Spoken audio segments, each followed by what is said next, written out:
friend when you get it before me.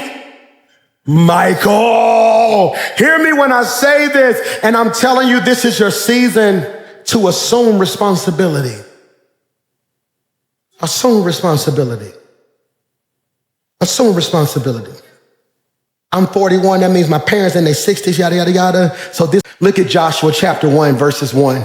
After the death of Moses, the servant of God, God spoke to Joshua, Moses' assistant. What did he say, Pastor Mike? Moses, my servant, is dead. That's the whole scripture I need today. Look at somebody close to you and say, do me a favor. Don't bring nothing into this year that God didn't ordain.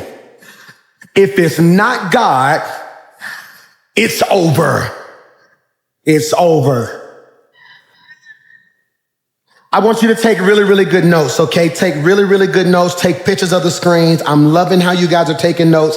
Our word for this year is what? Come on, say it like you mean it. Become, by definition, here it is the intentional evolution of spirit, character, and calling. Pastor Mike Jr.'s definition of become for our church is the intentional evolution of spirit, character, and calling. Now, what's one of the most beautiful words in that whole sentence? Intentional. It is intentional. I pray 3 of you can receive this. This is not a season of randomness. This is not the season to be random and think you're going to bump into a blessing, that you're going to learn through osmosis, that you're going to get better because you got older. The devil is a liar. This will be the year of my life where I am intentional. I am intentional about how I read the word, intentional about what I feed my spirit. Can't look at everything, can't listen to everything. I am intentional about, another beautiful word, the evolution of my spirit, character, calling. Throughout the years and throughout science, we see evolution. You see this transformation of a caterpillar that becomes a what? Butterfly. I'll never forget in the first grade, Miss McClure's class at Central Park Elementary, Miss McClure was teaching us about giraffes. And it's just, to this day, it's still the most vivid memory I've ever had. She said, Michael, what were giraffes? And I was like, they got long necks. And she was like, how did they get long necks, Michael? I said, they was born that way. And everybody bust out laughing. I was the class clown. And I never forget, she looked at me and said, did you know that giraffes had short necks like horses, but they ran out of food and had to evolve? I want to ask you a question. Are you going to starve or evolve? Are you going to become stagnant or evolve? They left. Are you going to stay stuck in the memory of what was, or is this your season of evolution? Some of y'all ought to just shout, stick close to me, because I'm getting ready to evolve. It's so much more in me than you see. Become is the intentional evolution of spirit, character, and calling. That is so important. It is the journey from who you have been to who God already sees. And I want to ask you this question. I preach this same message the first Sunday of every year until God calls me to glory. I'm going to be 90 years old on the first Sunday of every year, asking you the same question. Put this in your notes. What's your mission and what's your vision? I believe each person should have a personal mission statement. A personal mission statement. The mission statement is who you are. The vision is where you're going. I'm going to say that again. If you're writing notes right now, you can put my mission is who I am. My vision is where I'm going. Or for the sake of this sermon series, my mission is who I'm becoming. My vision is what I'm pursuing. Preach, Michael. My mission is who I'm becoming. My vision is what I'm pursuing. Pastor Mike, what's your mission? You know it. Don't even realize you know it. It's to love God, love people, make a difference. Every morning I wake up, that's my mission. That's my life's mission. I'm going to give God my whole heart to the best of my ability. I'm going to love people to the best of my ability. Give you the shirt off my back. I love going to doctor's visits. Every time I've ever walked in a doctor's visit with somebody who was sick or battling for their life, the nurses come in the hallway and say, can you come back up here more often? They just smile and they ain't been in good spirit. I love making people smile. I love standing before you and giving you work, that aha moment. I love when I'm teaching, then out of nowhere, I can see the light click. And you be like, I'm like, yeah, that's what I love. God, I love people to my core. I love people. And my mission is to make a difference, not to make money, not to be famous, not to be popular, not to be a celebrity, not to be the biggest pastor in the city. I just want to make a difference. I want, when God calls me home, I want testimonies being told of how that man made a difference in my life. That man made a difference in my life. That's my mission. The mission is what? Who you are, but the vision is what you're pursuing. Mission is who you're going to become. Your vision is what you're pursuing. See, the reason I need you to identify your mission is because too many people fail year to year because you're so caught up on what you're trying to get instead of who you need to become. And see, if your whole life is about what you're trying to get, once you get it, it's going to change you because you never discovered who you were. And the reason people can't figure you out is because you ain't got it. But you walk like you got it because you know who you are.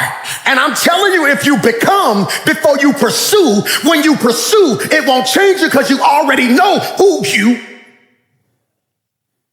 That's why with or without money, I can walk in the wrong bowl.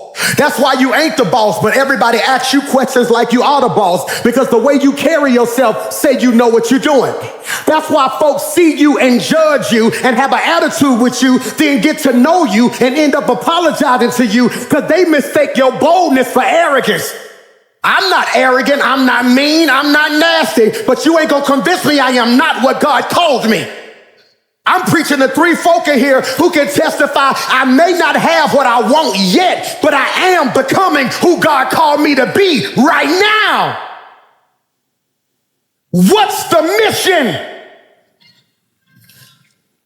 What's the mission? I need you this week to pray and say, God, what's my mission? Let me say that better, because you don't know your mission if you can't provide a mission statement. You want to hear my mission statement? I, Michael McClure, choose to love God, love people, make a difference. At the core, everything I pursue is driven, say that better, Michael. Everything I pursue is filtered through my mission. Did you catch that? If it don't match my mission, I can't do it. That's why certain decisions ain't even hard for me. I can tell you right now the answer to that's going to be no. Why? It don't fit the mission. But it's paying so-and-so. That's cool. Making money ain't my mission. Making the difference is, which is why there will be certain seasons of my life where I don't get paid for what I do. But I know I may not get what you gonna give me, but if I stay true to who God called me, what God gonna give me is greater than what you could have gave me. Am I preaching to anybody? Mission is what you do. Vision is who you're becoming. I need you to catch this now. Why, PMJ? You don't abandon mission to chase vision. You fulfill vision by staying faithful to the mission. That's why today's text is so important, because in Joshua chapter 1, it's on the screen.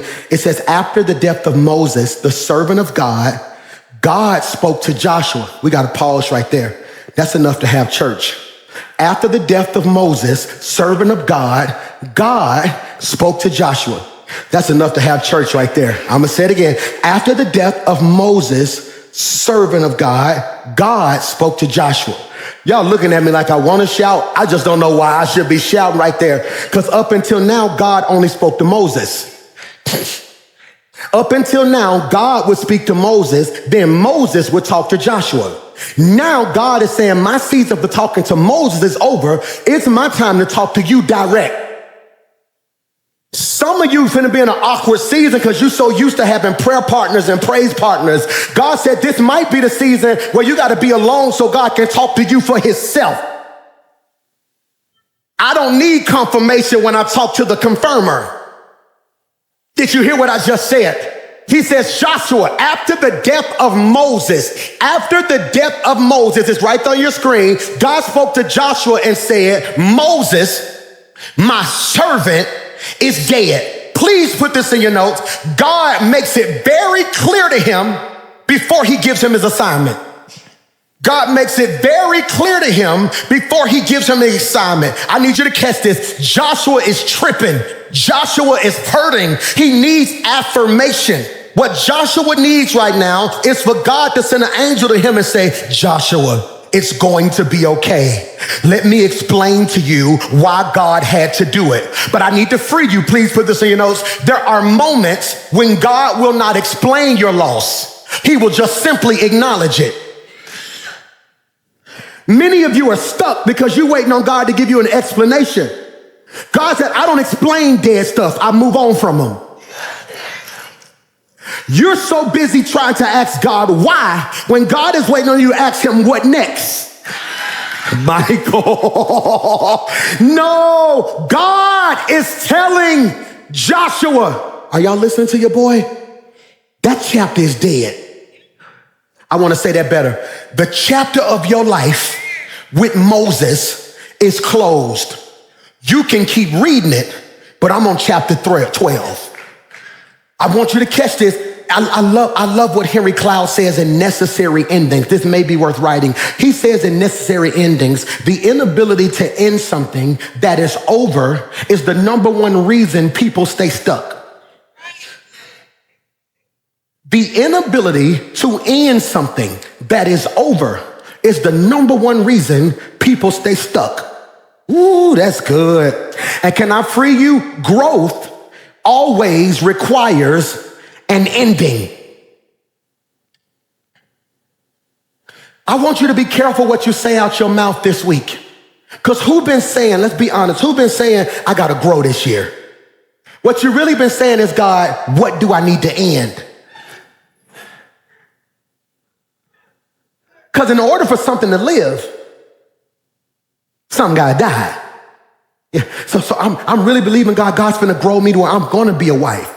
But God said, no, I might need your season of dating to end for a while. Because in a certain state you in, you're not ready. When I'm believing God for promotion, God may be saying, well, I need your ambition to die right now. Sit still and let me work.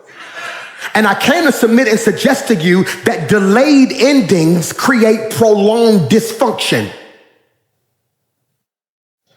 Delayed endings create prolonged dysfunction. I'm going to say this, and I know everybody's going to say, man, I just put my own business out there. The places of my life that are dysfunctional is because I wasn't quite ready to close certain doors yet. And many of us don't want to end stuff because we think as we end it, we're taking a loss. Michael, many of us don't want to end stuff because in our eyes, Jackson, we think to end this is a loss. So I don't want people to think I lost. I don't want people to think I lost, because if people think I lost, they're going to think I'm losing, which is going to make me feel like So you rather walk around like a faking like a winner when you're actually losing, when the real win would have been detachment. Can I free you? Please put this in your notes. Endings are not about loss. Preach, Mike. Endings are not about loss. They are about capacity. God says, I feel my help coming now. I don't end stuff so you can lose. I end stuff so I can make room so I can give you more. I'm only preaching to 3 of y'all who lost some stuff in 2025 and you still been trying to wrap your mind around how they could leave or how you could lose this. When God is telling you, you don't even see, I'm making capacity. I'm getting ready to send you so much, but it was certain stuff I could not send you as long as there was too much crowded space in your life. I don't know who word this is, but I speak capacity over your life. God said, I'm making room. If they don't call back, don't call them. I'm making room. I need you to get rid of that attitude. Lose the attitude so you can get some peace. Lose the pain so you can get some joy. Lose the frustration so you can finally see my vision. You think you're going through a losing season. God said, baby, I'm just making room because I'm getting ready to send something greater than you ever seen.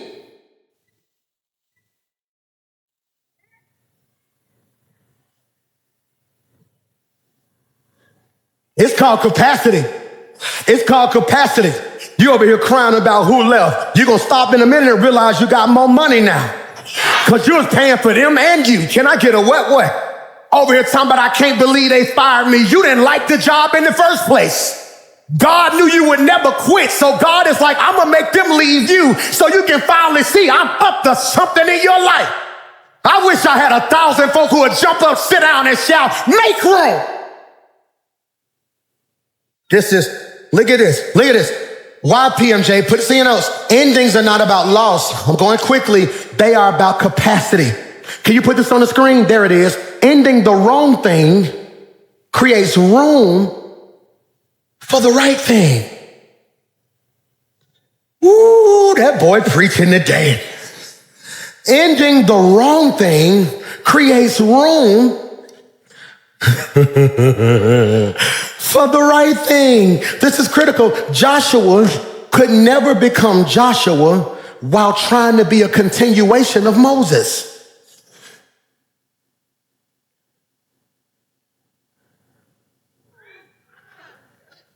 Joshua couldn't be Joshua long as he was running behind Moses. So I never forget, I was so happy being my daddy praise and worship leader. I did praise and worship, then they messed around and gave me a youth ministry. I want to be very clear. If you think The Rock is dope, my youth ministry was off the chains. I'm talking about, I walked in my dad's office. I said, Dad, can I get one row for all the young people in our church? He was like, cool. My dad's church is a right pew and a left pew. Then it's a big center aisle. So I started out with just one row of kids. All right, boom. It was me and probably like 9 teenagers and probably 3 people in their 20s. All right, 3 months later, I got the whole left side of the church. When I tell you it was a move, hear me when I say this. My dad, my mom, them, it was a beef too. It was me and Lady versus my dad and my mom. And then so we would be over there. We was the youth pastors. They was the pastors. And so we would walk in church and I had my youth department so fired up. I would do praise and worship. And I ain't just do praise and worship like they do praise and worship. They be up here singing. I had dancers on stage. You remember back in the day when the people used to liturgical dance? I was like, why y'all gotta wait till Easter to liturgical dance? I brought them to rehearsal. We used to sing, Lord, you're good. I used to get up on Sunday. Come on, give God a hand clap of praise. They would start the music. We boom, Lord, you are good and your mercy endureth forever. I still remember the steps, boy. People from every, you was one of the dancers. People from every nation and tongue, boom, from generation to generation,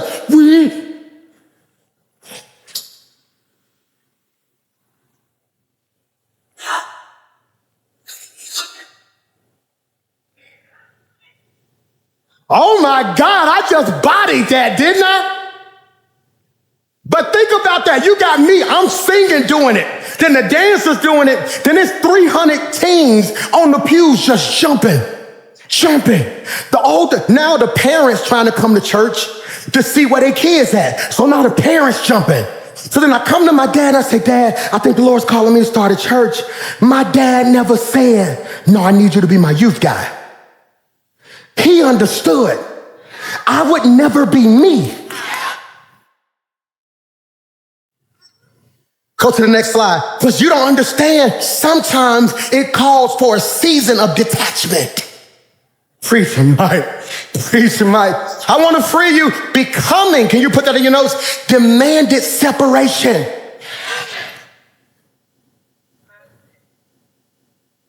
That's heavy. And many of you are so clingy, you can't become. Who wants your child to become smarter? Yet you detach and send them to school. Who wants your child to cheer or play sports? You detach and let somebody coach them. But in your personal life, you try to be everything to a person.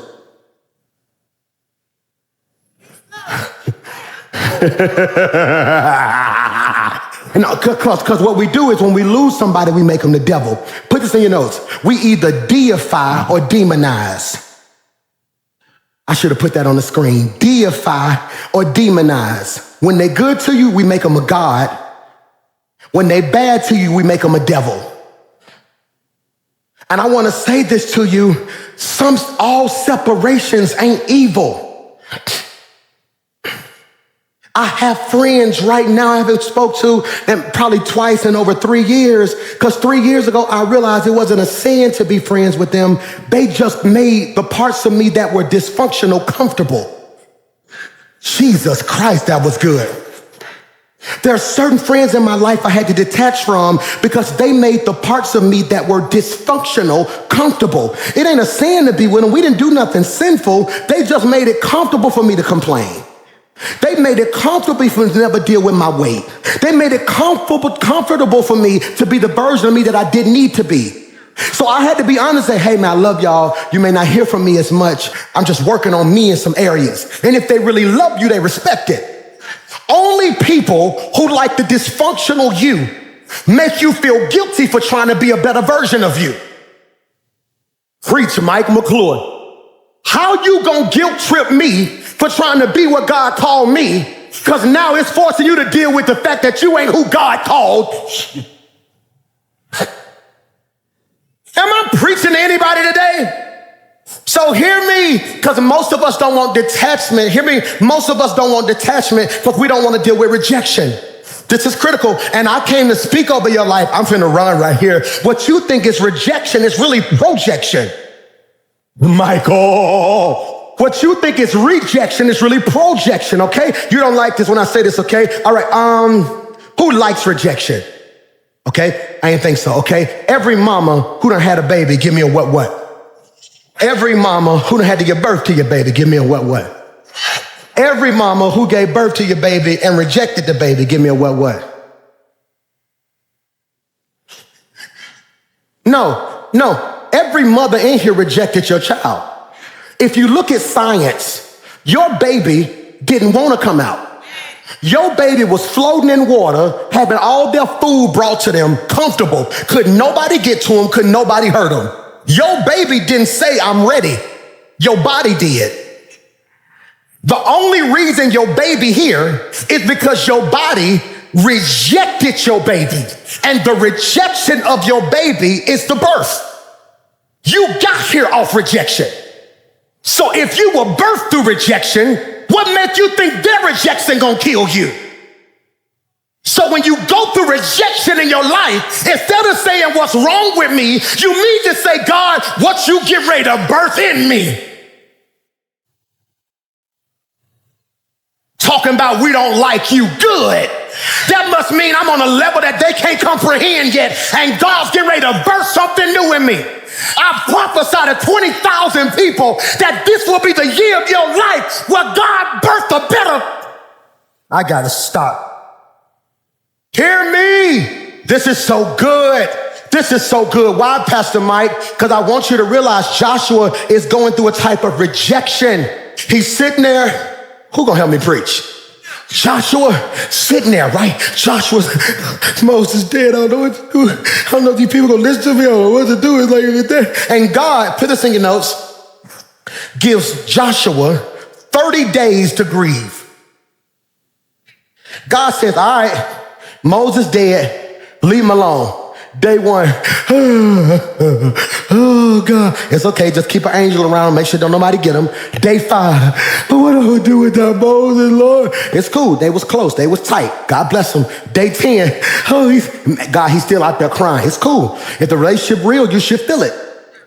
Day 20, is he making any progress? He's still in the same spot. It's all right, give him a second. Day 25, he's still up under that tree crying, God, we got to figure out what we're going to do. The children of Israel, they need a leader. Somebody got to get up. I saw a boy in the back. No, we ain't going to get the boy in the back. We're going to give him enough time to grieve. Day 30, hey, Joshua, it's on the screen. Do me a favor. Moses, my servant, you missed the clap back. Moses, my servant, let me be very clear. He meant more to me than he meant to you.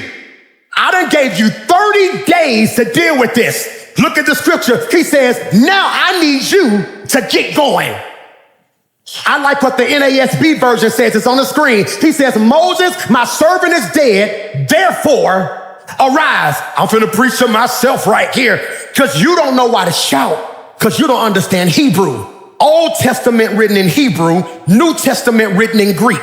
If you ever read in the Bible and you're in the New Testament and you want to know what a word means, look at it in the Greek. If you want to know what a word means in the Old Testament, look at it in the Hebrew. Hebrew, okay, I had to write it down because I don't know how to pronounce it. I'm going to read it. Kufamim. Kufamim. I want to get it right because you say it wrong. Kufamim. Here's the pronunciation. You'll pronounce it like COO-FAV-MEM. Arise in the Hebrew, kufamim, means to stand up.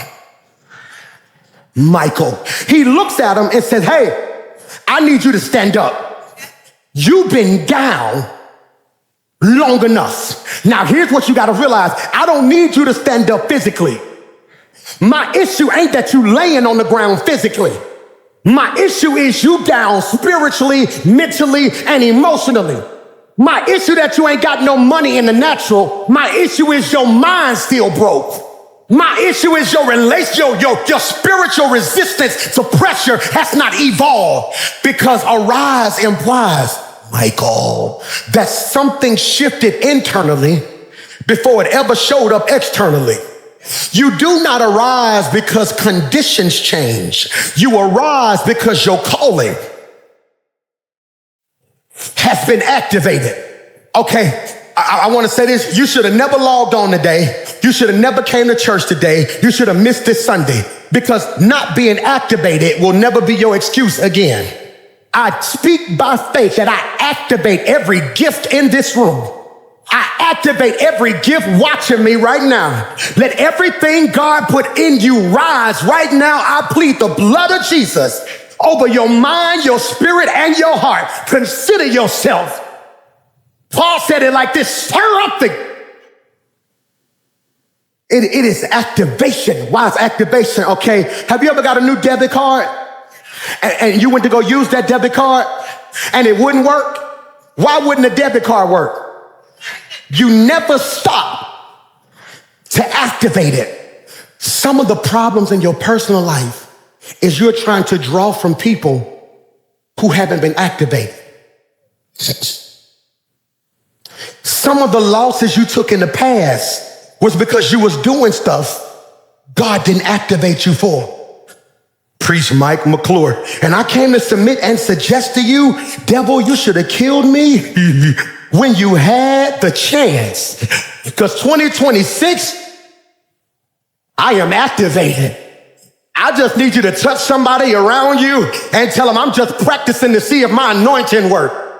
Because I speak by faith this year, when I lay hands on stuff, it's going to get healed. When I pray, things are going to shift. When I speak those things that are not, they will be so. I just wish I had 1,000 folk in the room and in the chat who can just shout, I am activated. Yeah, I see it. I feel that. Yeah, activated. Activated. Somebody shout, arise. I got 7 minutes. Put this in your notes. Arise. Arise. Say it like you mean it. Arise. Put the next slide on the screen. Arise is the hinge between the promise. Say that better. Arise is the hinge between the promise and possession. Please put that in your notes. It is the space between the promise, Michael, and possession. For all my note takers, under promise, I want you to put what he said, and under possession, what he gave. So when I tell you it's your season to become, I'm saying it will determine how you manage the space in your life between what God promised you and the day God gave it to you. Most people settle because they don't know how to deal with the space in the middle. The space between, come here, David, God telling you in your daddy backyard, you are the next king. But then he leaves you in the backyard, don't give you a crown, no security, and you still ain't nothing to your family because it's a space between him prophesying it and it manifesting. And some of y'all got to be careful because there are people who will love you when it's prophesied, then kill you when it manifests. Folk don't mind being your friend when we all shouting about what we gonna get. It's hard to be your friend when you get it before me. Michael, hear me when I say this, and I'm telling you, this is your season to assume responsibility. Assume responsibility. Assume responsibility. I'm 41, that means my parents in their 60s, yada, yada, yada. So this whole year of my life is assuming responsibility. Where you want to be at in 3 years, mama? Where you want to be at in 3 years, daddy? What you looking for? What you doing with this? I'm finna be what you finally raised me to be. Y'all set me down as a young boy, had me sitting in counseling meetings, had me sitting in this. Y'all would tell you, now it's here. So what you want? No, we're not gonna do that, we're gonna do this, we're gonna move this, we're gonna move that, we're gonna do this. What you want, mama? What's your ultimate dream? How do we get there? Let's go ahead and put this up right so. Baby brother, what you wanna do? What's in your heart? Okay, boom, boom, boom. I believe in my soul, my brother, author. When he preach, you can hear books, can't you? You can hear it. So no, this year we setting that up. Let's do so-and-so, so-and-so, so-and-so, so-and-so, so-and-so, so-and-so. I'm in book deals right now that they don't even know, and they already know part of the prerequisite for my book deal. They don't agree. I got 4 of the major top book publishers in the world fighting over my book. We finally came down to the top 1, and so-and-so, so-and-so, they super excited. They have no clue before I sign that paper. Yeah, that's cool. Yeah, but what about him? I tell you what, take some of what you're gonna give me and apply it to him. No him, no me. I'm taking responsibility. My sister's not married yet, so I'm her husband now. So what we doing, Leak? How we doing so-and-so? I want my sister so-and-so. No man gonna be able to so-and-so, so-and-so. You know who your brother is, right? So we gonna do X, Y, Z. We moving so-and-so over here, so-and-so, so-and-so. I'm planning the next 21 days a family meeting to figure out what we gonna do, so-and-so, so-and-so. Here's what I need from y'all. Y'all know I'm insecure. Y'all know I got anxiety. So when this happens, if y'all don't mind, just reach out and tell me so-and-so, so-and-so. Come sit over here and just look at me certain days so I can feel better about so-and-so, so-and-so. All right, y'all ready? Put your hands in. And that's what it's gonna take. My mama got an attitude with me yesterday. I sent a little voice message, mama, you gonna do so-and-so, so-and-so. She gonna lead a family group text. Guess what D did? Put her butt right back in the good. Because I'm taking responsibility. You done gave everybody in your circle 6 years to be what they said they was gonna be. Now you gotta wake up and say, hey y'all, I love y'all. If we're gonna be friends in 2026, here go the plan. We ain't doing so-and-so, we ain't doing so-and-so, we ain't doing X, Y, Z. If we gonna do something, we gonna do it. Now let me be clear, if y'all ain't serious, here's where I'm gonna remove myself. Because I refuse to be where I am this year, next year. I assume responsibility. God tells Joshua, I got 3 minutes. God tells Joshua, get up. You can't afford to be down. Too many people depending on you. You don't think I have bad days? Baby girl, you don't think I had days when depression hit me? I done caught more hell in the last 20 days than I done caught all year. Every time I turn around, it's something about me. Did you hear this? Boom, boom. I can't believe he said this. Boom. Do you see this? Boom. Stuff being screenshotted. And every now and then, even when people mean well, when they say they love me, they making me aware of stuff I didn't even know about. So now I've been just sitting there, and the old me would have sunk. The old me, my mama would have had to come sit on the couch. The old me, the whole staff, they don't think I used to know this. They knew me so well. They would just take me out to eat, and they would be around me so much so I would never think, because I'm anointed, but I'm also human.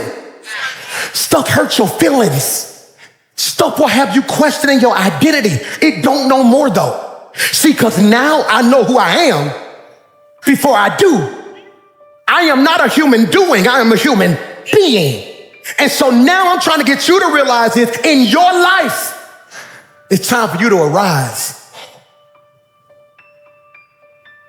And the first thing Moses represents, 3 minutes, okay? 3 minutes. The first thing Moses represents is dead strategies. This is my first of the year sermon every year. Dead strategies. Dead strategies. Why is that important, PMJ? Moses represents an expired strategy. Watch this. What Moses did helped get the people out of Egypt, but it wouldn't get the Egypt out of people. Can I make it hood? You can take a person, but you can't take the...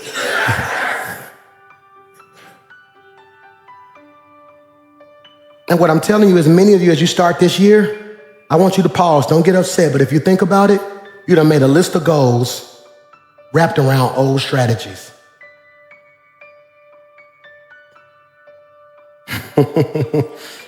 Now keep in mind, I said he represents dead strategies, not failed strategies. I want to be very clear. Moses, what he did worked. Problem is, what delivered you may not develop you. This is good Sunday right here. What delivered you may not develop you. Bro, you ever been swimming before? All right, you ever seen somebody drown before, almost drown? They had to throw that little circle thing, that little donut out there. What is that donut thing called? Like a lifesaver. Like the candy you eat, it looked like a, I'm a big bag, pray for me, I said I can't. So you know that little lifesaver? Who's seen that little lifesaver? Somebody be in the water, like he throw that thing out there, boom, and the person grab it, what they do to it? Pull them in. You ever seen somebody go get swimming lessons? They don't use that lifesaver. They almost let you almost drown. They said, we're gonna teach you how to float, you ready? Oh, it's okay, I got you. No, it's okay, I got you. Because the instrument they use to deliver somebody is not the instrument they use to develop somebody. The strategy is different. When Xander was 10 and 12, stop! Hey, stop doing something. Don't make me tell you again. No, you can't go over your cousin's house. He turned 19 next week. My strategy's changing. Now when he texts me, Dad, can I go chill with my girl? Absolutely, man, just hit me when you get there. Right now, he don't know this, but every answer is yes. Dad, me and my girlfriend go get some meat. Man, cool, do your thing, let me know. You got money? Hey, don't let her pay, do so-and-so, so-and-so. Okay, boom. Dad, I'm thinking about going, hey man, do your thing, baby. You wanna know why? In 90 days, 120 days, 180 days, he gonna be on his own. If my strategy don't change, he gonna leave and say, I can't wait to get out this house. I need him to be in the world, but wanna talk to me. You got me? Mike gonna be 18 in February. So it's different now. He telling me stuff like, okay, I love you, baby. No, we're cool. Dad, I don't like so-and-so. Cool. Dad, when you do something, hey, do your thing, baby. I love you. Hey, what you need? I don't know about that, Mike. If I was you, I would do so-and-so, so-and-so. Okay, cool. All right, God bless you. May 16. No, because I said so. The strategy for him ain't shifted yet. It ain't shifted yet. Because I can't apply what works for him to them. Well, they close in age. No, he's not going to grow up fast. I can give immaturity mature access. You can't do that. See, the strategy God used for Moses was perfect for deliverance. But that same strategy isn't sufficient for development. Remember when Moses was in front of the Red Sea? He said, God, what you want me to do? What did God tell him? What's that in your hand? He asked him a question. What's that in your hand? He said, this rod that you gave me. He said, all right, cool. Stretch it out. What happened? The Red Sea parted. Remember, Joshua is in front of the Jordan River. He's like, God, what we gonna do? I don't have Moses' strategy. God says, but you got the Ark of the Covenant. So he had his leaders grab the Ark of the Covenant and step in the water. And what happened? Same result, different. You better stop mimicking what people do and ask God, is that what he want you to do? Just because it worked for them don't mean it's anointed to work for dead strategies. Let me pause and parenthetically digress and give you this word right here. Just because it was a dead strategy does not mean Moses was evil. His time was just up. Time was just up. I just filmed a TV show. They wanted me to host this celebration for Dr. Martin Luther King on television. And they brought the whole television crew to Birmingham, Alabama. They filmed it at the Civil Rights Institute. And so I had to spend a whole day hosting. Like, we'll be right back after this, just all this other stuff. And I'm walking through the whole Civil Rights Institute. And it was so crazy. I worked so much, I had kind of forgot my granddaddy passed. And I know that sounds weird, but you work so much sometimes. And I'm standing here and I'm looking at a picture and I can literally see my granddaddy in the picture. I'm like, yeah, that's my granddaddy right there. And literally, you know what I said? I said, I'm gonna get him down here. He gonna love stuff. And literally went to pick up my phone. And was like, oh my God. And I'm just looking through everything they did for us. How they marched, how they lived. And as incredible as my granddaddy and Abernathy and Shuttlesworth and Woods and King was, if they were all here right now, that strategy wouldn't work. We not united. It was easier to boycott then. We all had to live in one neighborhood. Now you're going to sit back and say, hey, boy, I ain't in Ainsley, I'm in Hoover. We see what happened to other countries and we don't even bat an eye because I'm good over here. Well, I'm black. Well, I'm white. And God is like, y'all going to adopt that same mentality? See, deliverance removes external bondages. Development confronts internal bondages. What I'm telling you right now is you free externally. It's the stuff you need God to heal you from internally. Dead strategies. Number 2, dead, next slide, seasons. Moses represents a dead season. I want to say this to you and I pray you receive it. The greatest enemy, the greatest trick or the greatest weapon that the enemy uses to stall us is unprocessed grief. He have us hurt for so long, we don't know how to move forward. Unprocessed grief. Bro, can I tell you something the Lord had me do in 2025? Feel it. I ain't even try to fake it. Let me free you. There are some things in your life you're going to have to feel. Oh, that hurt. Who remember when I told y'all, I'm going to see if y'all really be listening to me. I told y'all in November, hey, y'all, I'm going to take a day and just cry. Who remember that? Who cried? Did anybody else take a cry day? I took my day. I got in that little truck of mine and started playing music and just riding.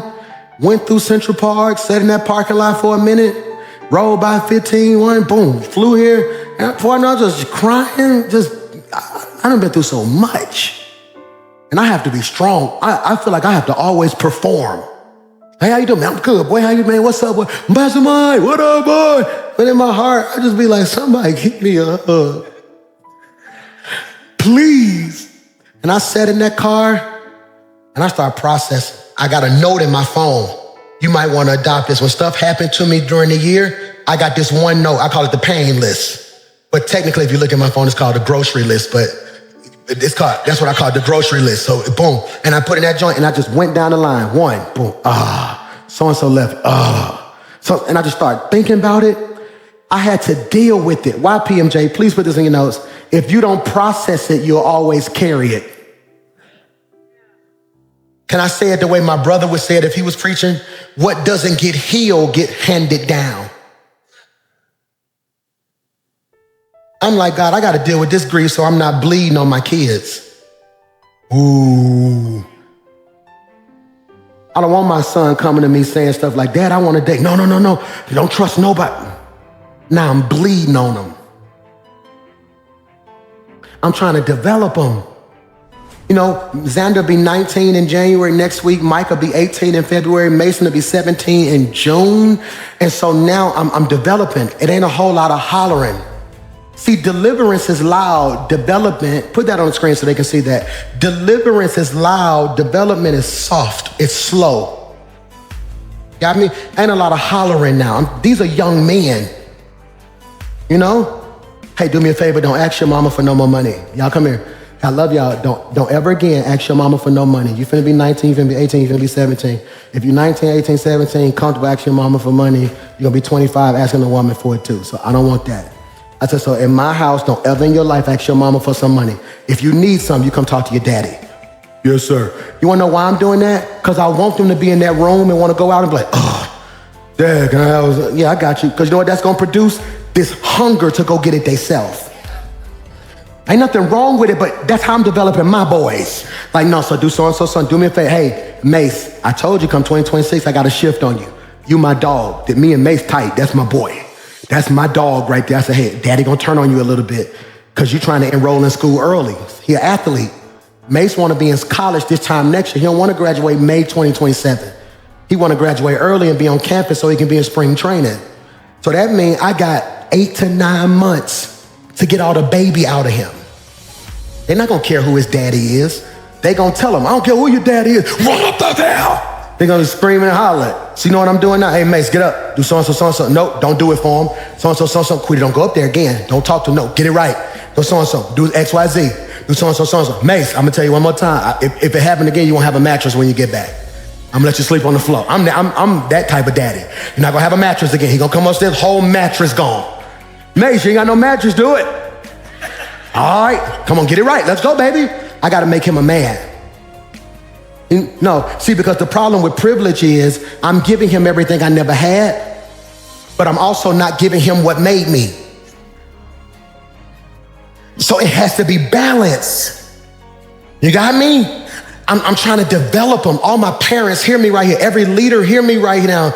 You may be trying to talk to people with a deliverance voice in a season of development. You yelling at that woman, she don't need that right now. Hey, babe, I just want to share my heart and let you know what I feel. So when you say this to me, it makes me feel like X, Y, Z. And I know you share how you, but I don't even hear you when you start screaming like that. That is dead seasons, dead strategies. Number 3, we're going home, dead squads or dead circles. Next slide, it's the last one of the day. I'm gonna get you out of here. I'll never arrive in the right place while holding on to the wrong people. Man, Michael, do I need to say that again? I'll never arrive at the right place holding on to the wrong people. I want to speak over your life. 2026, I said it on New Year's Eve. I'm going to say it again today. The question isn't if God going to open the door. The Lord told me he's opening doors this year. I told you, and I rarely say the Lord said, 3 doors he's opening. Doors you knocked on, doors you didn't knock on, and doors you knocked on. God gonna spin the block on stuff that didn't work in the past. God gonna open doors that you've been praying for, and you're gonna get phone calls to do stuff you never even dreamed you would be doing. The question isn't if God's gonna do it. The question is, are you gonna change when you get in the room? Which is why it's important before you get it to become. Father, in Jesus' name, I pray I said something that it comfort the afflicted and afflicts the comfortable. God, I pray that somebody leaves here today saying, God, I gotta give you my heart, man. God, I pray I'm not building a church that has an allegiance to my teaching more than an allegiance to your word. I pray right now that we shift out of a Moses mindset to a Joshua mindset. Have your way in our life, God, so we can be everything you called us to be. For this will be a blessed year, not just on the outside, but on the inside. We thank you, God. In Jesus' name we pray. And everybody said, come on, stand to your feet with me. Can you clap your hands if you really love Jesus right there?